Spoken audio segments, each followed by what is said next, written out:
কাম করতেছে দেখতেছি ওই তো একটা মানুষ যে একটা ড্রেনের নিয়ে টেনশন নিছে, কোনো কাম নাই ওর, খালি কাম একটা পুরো এলাকা পরিচ্ছন্ন করতে। মানে সব লড়কারা কলেজের পোলাফানরা এই উদ্যোগ নিয়ে পরে করার পরে আতিকুল ইসলাম আইসামেও সবার 1.5 লাখ টাকা দিছে।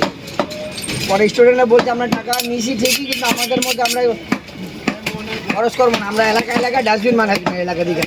এতে খুশি হয়। তারপরে আতিকুল ইসলাম করলো যে আপনারা যদি 50টা বানান তাহলে সিটি কর্পোরেশন আরো 50টা বানায় দিব। ভালো উদ্যোগ নিয়েছে। মেয়ের ছিল আনেছিল কাজ করছে, সেই কাজ করে গেছে। হ্যাঁ হ্যাঁ, এ যখন রাস্তায় আসতো সকালবেলা আইতো, কারোর নেতা কর্মী কারোর বইলে আসতো না, হঠাৎ করে চলে আইতো। দলের লোকের মাইয়া লাগে কি ভাই? দলের লোকের মানুষ। ওয়ালাইকুম আসসালাম, ভাইজান কেমন আছেন?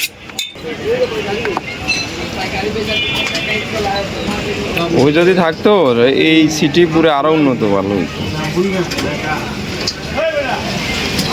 হ্যাঁ ভাই, আমাদের এই মার্কেটটা অন্তত চালু হয়ে যেত, সব কিছু কমপ্লিট করে গেছিল আমাদের এই মার্কেটে। কবে চালু হইবে? আরে হয়ে যেত যদি আতিকুল ইসলাম নিয়মিত থাকতো। হ্যাঁ? আতিকুল ইসলাম মারা গেছে যে মেয়র, কবে? ইয়া আনিছিল। ও থাকলে আমাদের এই মার্কেটে চালু করে দিত, সব কিছু রেডি হয়ে করে মরে গেছে। কথাবার্তা কি টান টান যে ব্রিজ ট্রিজ করে দিছে।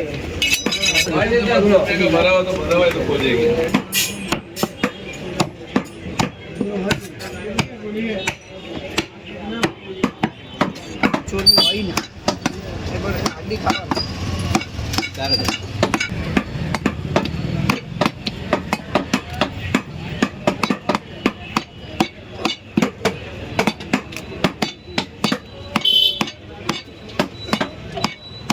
ভাই ভাই শালির অপোজিটে নিচে ভাইয়ের কিসের ডাল বারাকা হোটেলের সামনে দোকান থেকে। ও এটা দিয়ে না, চা খাওয়ার আগে দিন। এটা তো নরমাল।